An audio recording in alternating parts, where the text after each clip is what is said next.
सारे अपडेट्स के लिए सब्सक्राइब करें और बेल आइकन को क्लिक करें। मानेसर जैसा प्रोग्राम हर जगह होना चाहिए, बहुत बढ़िया प्रोग्राम है। तभी हमारी पार्टी कांग्रेस पार्टी आगे 2024 का जो इलेक्शन है उसको बहुत अच्छी तरह से फाइट करके बहुत अच्छा प्रोग्राम में मानेसर में हुआ है आज। और इस प्रोग्राम में थोड़ा सा जो हमें कमियां दिखाई दी उनको हम जब तक क्लियर नहीं करेंगे, उन कमियों को दूर नहीं करेंगे, तब तक पब्लिक में हमारी कुछ कमियां हमें ऐसी लगी कि यहाँ पर जो जिस तरह से सम्मान समारोह हुआ, सम्मान समारोह में भी कुछ लोगों को नज़रअंदाज कर दिया गया, वो अच्छा नहीं लगा। क्योंकि जो टिकटार्थी हैं, जो पब्लिक में घूम रहे हैं, जो पब्लिक में सपोर्ट कर रहे हैं, पब्लिक की सपोर्ट ले रहे हैं, कांग्रेस की हर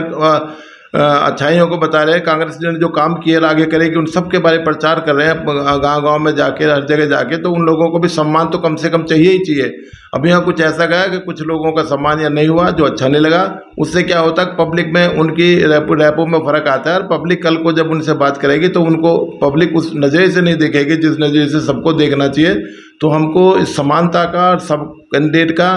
और हर तरह से हर उम्मीदवार पहले से जो अपने टिकट कंफर्म करे बैठे हैं, तो पार्टी इस बात को समझ रही है, देख रही है। पार्टी का हर आदमी भी समझ रहा है, हर उम्मीदवार भी समझ रहा है, जनता भी समझ जाती है। जैसे एक बनी बनाई बात लगी, जैसे बना के कहलवाई गई बात हो, ये सबके सामने जाहिर हुई और पब्लिक यही समझेगी। ऐसे समझेगी तो पब्लिक ये भी समझेगी कि जब इनमें आपस में ही फर्क है, आपस में एक दूसरे को इस तरह की बात करके ये नीचा दिखाने की कोशिश करेंगे, तो उससे पब्लिक में हमारा भरोसा टूटेगा और ये पार्टी के लिए अच्छा। कैप्टन साहब की स्पीच की बातचीत है, उसमें तो कोई कमी है ही नहीं, उसमें तो कोई कमी निकाल ही नहीं सकता। जिस तरह से उन्होंने पूरे देश में क्या चल रहा है, क्या हो रहा है, क्या होता रहा है अब तक, और जिस तरह से उन्होंने हर मुद्दे को टच करने की कोशिश की है, उसके भाषण के बारे में और उसके वक्तव्य के बारे में तो कोई कुछ कह ही नहीं सकता। अब उसके अलावा बाकी लोगों ने जो जिस तरह की बात की है, उनमें तो काफ़ी ऐसी चीज़ें नहीं है जो ना वो कह पाए, ना बता पाए, ना वो वर्णन कर पाए पब्लिक के सामने। पर पब्लिक को ये सारी चीज़ें जब तक हम नहीं बता पाएंगे क्या हो रहा है, कैप्टन साहब अकेले कहेंगे तो कम बात तो है नहीं उनकी अकेले कहने की, पर बाकी सभी लोगों को कहना पड़ेगा। सभी लोगों को हर सतह पे इस बात को पूरी तरह से बताना पड़ेगा कि अब तक हमारे साथ क्या होता रहा, 9 साल में हमने क्या देखा है और आगे हम क्या देखना चाहते हैं, और किस तरह से आगे हम बढ़ के और पब्लिक की सेवा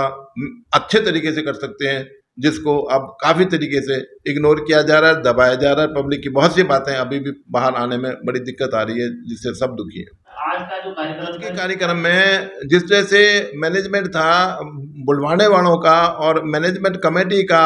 उसमें तो काफ़ी कमियां रही हैं, जिसकी वजह से बहुत से लोगों को बोलने का मौका है, बहुत से लोगों को आगे आने का मौका है, बहुत से लोगों को सम्मान का मौका नहीं मिल पाया। आज सामाजिक व्यवहार कैसा हो रहा है, आज राजनीतिक व्यवहार कैसा हो रहा है, आज हमारे देश की आर्थिक महंगाई चरम सीमा पर है, चाहे खाने पीने की चीज़ हो और चाहे किसी तरह की कोई भी चीज़ हो, आम प्रयोग करने वाली चीज़ों में भी काफ़ी महंगी चीज़ें मिल रही हैं। इन सब चीज़ों से बहुत परेशानी पब्लिक को आ रही। तो क्षेत्र के मतदाताओं को आप पब्लिक पहले तो नेता को देखे और पार्टी को देखे, और आजकल का माहौल जो रूलिंग पार्टी प्रेजेंट व्यवहार वर्तमान में जो सरकार चला रही है, वो कैसा व्यवहार पब्लिक के साथ कर रही है और आगे उनसे क्या उम्मीद हो सकती है, और जिस तरह से आगे वो अपनी बातें अपने मुँह मियाँ मिट्ठू बन के पब्लिक को बता रहे हैं, उससे पब्लिक को खुद समझना पड़ेगा। और पब्लिक की जिम्मेदारी इसमें बहुत ज़्यादा हो जाती है, और पब्लिक समझेगी तभी हमारे यहाँ सही लोकतंत्र चल पाएगा।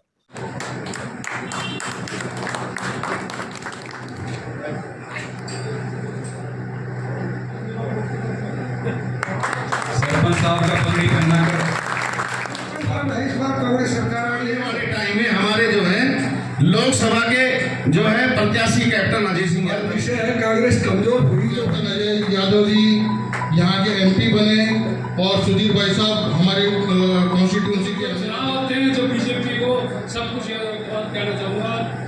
नोटबंदी जीएसटी लागू करके सब दुखी करे, दुखदाई ने और झूठ बोल के सत्ता ले ली। इन मोदी हमारा सेवा में आना चाहूँ। डॉक्टर साहब ने मुझे स्टेट कोऑर्डिनेटर का जो पद दिया है उसके लिए आपका बहुत बहुत धन्यवाद। कटारिया जी और गुड़गांव से हमारे लाल सिंह जी, प्रवीण भाई, राज भाई हमारी भारत यात्रा में जगमोहन भाई का बेटा, क्या नाम है, सन्नी यादव, और हमारे मानेसर के सरदारी जो हमारे एक भाई साहब ने कहा, रवि भाई ने, कि रामेश्वर बाबू जी सबसे पुराने कांग्रेसी और कैप्टन कर्नल साहब के समय से हम बहुत समय से इनका नाम सुनते थे। तो मंच पे आसीन रामेश्वर जी और हमारे साथ नंबरदार साहब और हमारे बहुत सीनियर जो बाबूजी धर्मपाल जी के साथ रहे, कंधे से कंधा मिलाकर पंडित लालचंद शर्मा जी और सूबे सिंह जी, भाई पंकज, तुलसीराम जी का बेटा और थानेदार साहब और अपना हुड्डा साहब, सम्मानित मंच और जगन भाई नारपुर से और सारे ही हमारे क्योंकि मेन लोग आज की मीटिंग में बुलाए थे कैप्टन साहब को आपके बीच में अपने इन्विटेशन देने आना था, तो सारे ही सम्मानित लोग। और मैं तो सिर्फ इतना ही कहूँगा कि हम कैप्टन साहब जो भी हमारी ड्यूटी लगाई और माने सर की तरफ से पूरी हाजिरी आपके साथ। रामेश्वर यादव जी जो हमारे बहुत ही पुराने साथी हैं और थानेदार अभिनंदन जी, भाई सुधीर चौधरी, भाई उम्मीद जी, भाई पंकज खंडेवला जी, भाई पंकज डावर जी, कुलदीप कटारिया जी और राजेंद्र जी, दया किशन नंबरदार जी, पंडित लालचंद शर्मा जी जो कि हमारे कांग्रेस के वरिष्ठ नेता हैं, नरेश जी, गौरव यादव, दीपेश अलियार, विजयपाल फौजी, जगन जी जो हैं नाहरपुर से, राम कुमार मास्टर जी, मनोज शर्मा, गौरव शर्मा, जिगर शाह जी, संदीप एडवोकेट नाहरपुर, जोगिंदर नैनवाल,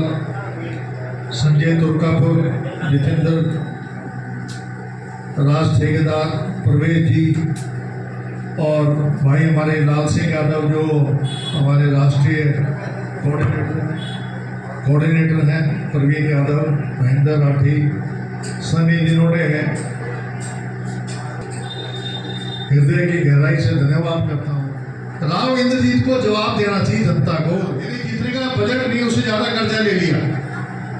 तो भाई इस कर्जे से किया क्या? इन लोगों ने एक भी कोई काम किया हो शिक्षा चिकित्सा के बारे में तो आप अभी भी समय है हमारे पास। अगर 2024 का चुनाव बीजेपी जीत गई तो मैं आपको ये बता देता हूं कि आप लोगों को सड़कों पर ला देंगे, गरीब आदमी के पास खाने के लिए पैसे नहीं होंगे, किसान जो है कर्जे में हो जाएगा, व्यापारी जो है गब्बर टैक्स में से मारा जाएगा। ये 2024 का चुनाव है जो आपके लिए एक चुनौती है। इस चुनौती का 7 जुलाई का कार्यक्रम है ताल कटोरा स्टेडियम में, हमने 9 बजे वहां पहुंचना है। मैं चाहता हूं कि हमारे रेवाड़ी, मेवात और गुड़गांव के लोग सबसे आगे तो ये बात है। और भाई 21 जून को भाई मेरे पोता हुआ है तो आप सब लोग कई गांव से लोग भी आए हैं।